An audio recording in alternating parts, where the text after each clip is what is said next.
अस्सलाम वालेकुम, मैं हूं शौकत उत्तरखेल और मेरे साथ मौजूद है मोहतरम वली रईस साहब। सीनियर कैमरामैन हैं और हिदायतकार हैं मुख्तलिफ फिल्मों के और थिएटर के भी। तो आज हम बात करेंगे रॉक्सी। वहाँ तो फिल्में देखी होगी आपने? वहाँ बिल्कुल मैंने देखी थी। वो भी बहुत खूबसूरत सिनेमा था। अच्छा। उसका जो ढांचा था, बहुत से लोगों ने कहा कि इसको जो आसार कदीमा है, सकाफत है पाकिस्तान का, उनसे उन्होंने मोहल्ले वालों ने या इलाके वालों ने बहुत कोशिश की है सिनेमा ना टूटे। अच्छा। क्योंकि इसकी सिनेमा जो था बहुत खूबसूरत बनाया गया था। उसकी जो चबूतरा जो बनता था, अक्सर आप इंडियन फिल्मों में देखते हैं ये कि उस बाजार का जो मंजर होता था, सही इसके जो डिजाइनिंग थी उस बाजार की डिजाइनिंग से मिलती जुलती। अच्छा, चूंकि ये सिनेमा मतलब ये नेपियर रोड भी कहलाता है, ली मार्केट ओल्ड एरिया, अभी भी लोगों को पता है कि नेपियर एरिया था, इसलिए वली भाई उस बाजार का जिक्र कर रहे हैं। तो उस बाजार की अब याददाश्त ही बाकी रही। उस बाजार से मतलब रेड लाइट एरिया। हाँ। तो इसका जो डिजाइनिंग थी ना, वो इसी अंदाज से थी। ये रॉक्सी सिनेमा के नाम से इस वक्त पुकारा जाता है सिनेमा है। किसी ज़माने में इसी सिनेमा का नाम जो रामा टाकिस के नाम से हुआ करता था, और जो है बाद में रामा नाम के मालकान भी इसके इसी नाम से थे, रामा के नाम से। तो ये असल में हिंदुओं की मिल्कियत है। पार्टीशन के वक़्त जो है वो किसी को गिफ्ट कर गए थे। ये से खंडरात नुमा लग रही है, लेकिन इसकी उम्र मयाद ख़त्म हो चुकी है। 100 साल पुरानी इमारत है माशाल्लाह, अभी तक भी ये चल रही है। जी हाँ, यहाँ बोर्ड लगते थे पेंटर के बने हुए हाथों से, अब तो वो नहीं बनते। अब तो वो बनते नहीं। पेनाफिलिक्स भी आते हैं लेकिन यहाँ नहीं लगते। नक्शे निगार उस जमाने के बने हुए जो ये सिनेमा जिस वक्त तामीर हुआ है, तो इसी में मोनोग्राम भी लगा हुआ है, जैसे वो आरती रामा टाकिस। उस दौर के कारीगरों की काम की बनावट देखें, उसी दौर के ये टाइल्स वगैरह जो भी है उसी टाइम के लगे हुए जो आज तक चल रहे हैं। मुझे सही मानों में याद है, मैंने यहाँ पे फिल्म देखी थी अबू के साथ। सुधीर की एक बेहतरीन फिल्म थी, तेरे जय पुत जम्मन मामा। तेरे जय पुत जम्मन मामा। हाँ, अब इतना लंबा नाम लेकिन मुझे याद है। अच्छा। वो सुधीर की फिल्म थी, तो मोहम्मद अली के साथ, क्योंकि वो एक्शन हीरो था और सुधीर भी एक्शन हीरो, तो हम ज्यादातर एक्शन हीरो को बचपन में हम उन्हीं को पसंद करते हैं। जैसे आजकल के लोग सलमान खान और शाहरुख खान और उनको पसंद करते हैं, क्योंकि पाकिस्तानी तो हमारी हीरो बहुत कम एक्शन हीरो है। तो उस वक्त लोगों के आइडियाज मोहम्मद अली या फिर सुधीर एक्शन हीरो में। हाँ, इसके बाद फिर सावन आया, सुधीर आया, और नदीम और वहीद जो चॉकलेटी हीरो थे, तो उनके परस्तर बहुत कम थे। लेकिन चूंकि बचपन में, लड़कपन में, जवानी में लोग ज्यादा एक्शन को पसंद करते थे, तो मोहम्मद अली और सुधीर के चाहने वाले बहुत ज्यादा थे, उनमें मैं भी शामिल था। सही। तो फिर मैंने वो फिल्म देखी, तेरे जय पुत जम्मन मामा। अच्छा, वो पंजाबी नाम है तो मैं जरा कह रहा हूँ, तो शायद आप लोगों को जरा वो। फिर एक और फिल्म मैंने देखी थी, लाडो। अच्छा। उसका बहुत मशहूर गाना था, साईं सिंगावरा साईं सिंगावरा, बहुत पॉपुलर गाना था। साईं सिंगावरा साईं सिंगावरा, दुनिया पार पिया मुटियारा, हसन के जनमार बहारा, आपे चिड़िया में गुलजारा, साईं सिंगावरा साईं सिंगावरा। इतवार के दिन वहां पे इस रोड पे इतना रश होता था, जैसे कहते हैं ना तिल धरने को जगह नहीं हो, बिल्कुल पाँव नहीं रख सकते थे। सही। क्यों? अब बिल्कुल कोने पे सुपर सिनेमा था। सही। उसके सामने नूरमहल सिनेमा। आप गली में घुसते हैं तो उल्टे हाथ पे रॉक्सी सिनेमा, सामने कुमार सिनेमा।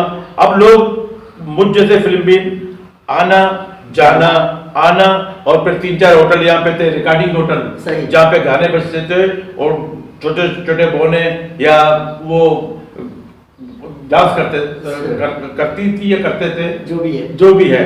तो इस तरह था। तो इतवार के दिन यकीन कर लो वहां पे आपका जाना माहौल था। अच्छा, इतवार। अच्छा, मैं आपकी बात काट रहा हूँ, इतवार का दिन आप जिक्र कर रहे हैं, क्योंकि मैं जब था, जब यहाँ जुम्मे को छुट्टी होती थी और मेरा जुम्मे को गुजर ज्यादा होता था, तो आप कह रहे हैं इतवार को, ये क्या मामला है? असल में पहले पाकिस्तान में शुरू से इतवार को ही छुट्टी होती थी। अच्छा। फिर जुल्फिकार अली भुट्टो शहीद ने एक कानून पास किया, फिर जुम्मे की छुट्टी करवाई, जिस तरह उन्होंने कादियानियों को काफिर करार दिया, और फिर अपना शराब पे पाबंदी लगा दी। इन सारी चीजों को रेड एरिया बंद करवा दिए। भुट्टो ने तो फिर छुट्टी भी जुम्मे को ही कर दी, तो इतवार की छुट्टी होती थी। तो इतवार को मैं यही कह रहा हूँ कि बिल्कुल आना जाना बहुत मुश्किल होता था। सही। राक्षस सिनेमा में फिर मैंने बहुत सी फिल्में देखी। राक्षस सिनेमा का स्क्रीन बहुत बड़ा था। सही। सिनेमा भी बहुत बड़ा था। ये तकरीबन मेरे ख्याल में 800 से ऊपर सीटें होंगी। सीटें ऊपर की क्लास जो होती थी गैलरी की 163 सीटें हुआ करती थी। अच्छा। नीचे 4 क्लासों में तकरीबन 900 सीटों के करीब इस तरह हुआ करने। किसी टाइम पे यहाँ से बुकिंग काउंटर ये बुकिंग हुआ करती थी, या 3 टिकट यहाँ चलते थे। उसके अलावा 5 क्लासें हुआ करती थी, 3 क्लासों के टिकट यहाँ से बढ़ते थे। ये सामने जो ये गाड़ी नुमा खड़ी हुई है, इसको हम वोट गाड़ी कहते थे। अच्छा। इसमें पोस्टर, मतलब ये फ्रेम पड़ा हुआ है, इस पर कपड़ा लगा हुआ होता था, ये पड़ा है, तो इसी पे पोस्टर चिपकाते थे। वही पोस्टर लिखत होती थी पेंटर की, फला तारीख फला दिन तो ये फिल्म चलने वाली है, यहाँ आने वाली है। इस तरह ये हम शहर में फैला देते थे। और फुल होता था अक्सर। अच्छा। अक्सर इन दिनों में जुम्मा हफ्ता इतवार, अगर सेकंड रन फिल्में भी लगती थी तो फुल होता था। सही। और वहाँ पे फिर मैंने बाजार हुस्न देखी, नदीम की बहुत अच्छी फिल्म थी। फर्स्ट रन में मैंने देखी थी।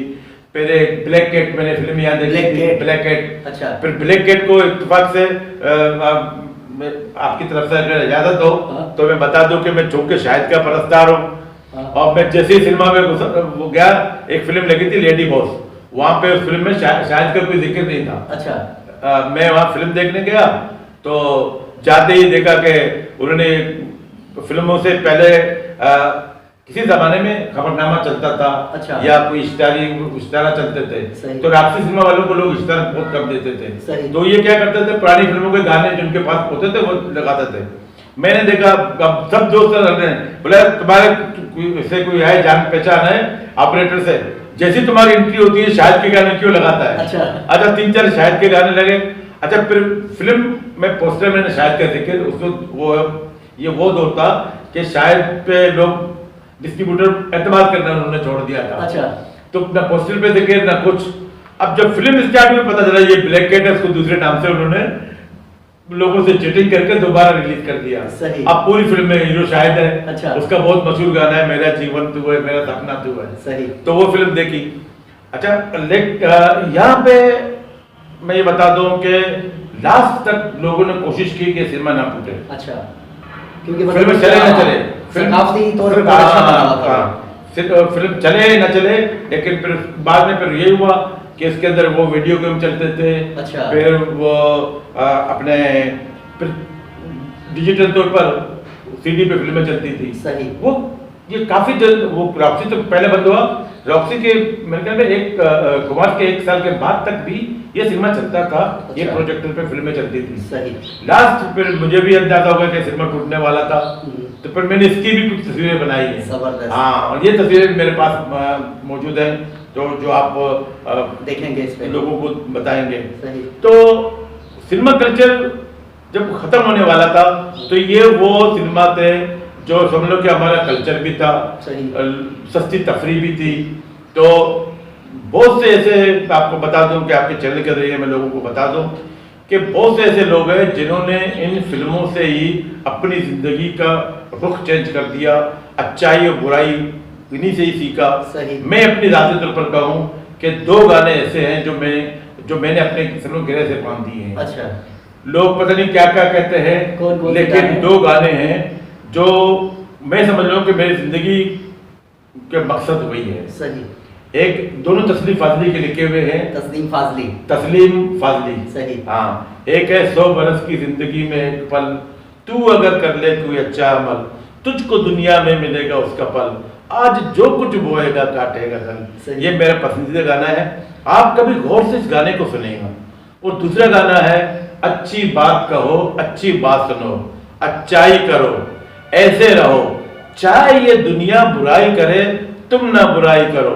कुछ यूं है, मैं गुरुकार तो नहीं है लेकिन मैं जरा सा आपकी इजाजत हो तो गुनगुनाऊं। हाँ बिल्कुल। अच्छी बात कहो,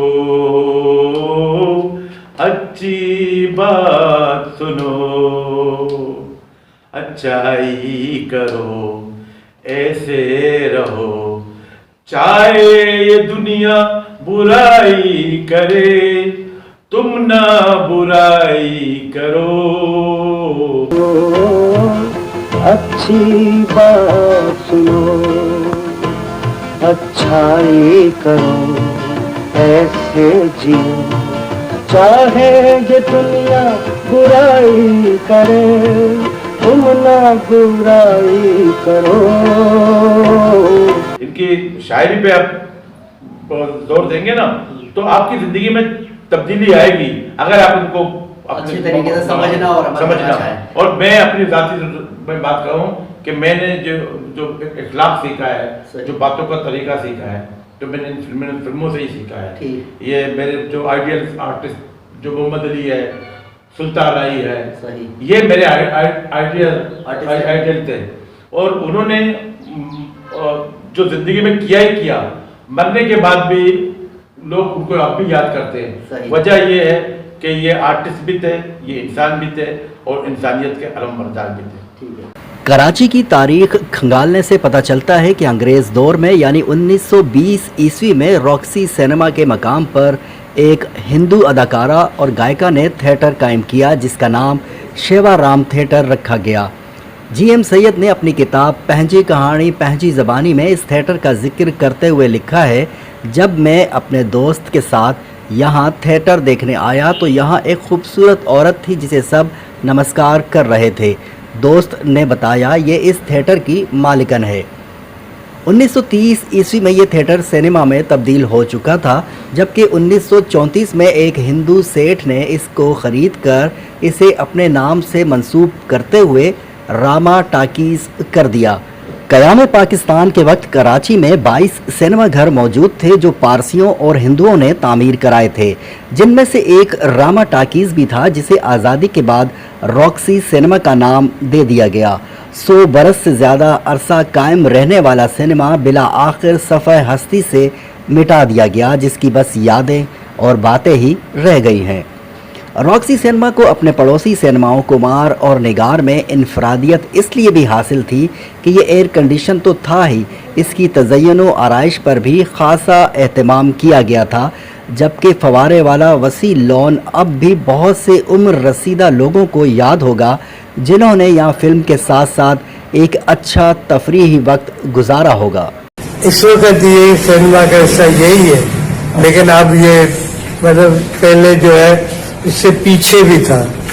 पीछे ये बिल्डिंग बन गई है, ये सिनेमा से अलग हो गया।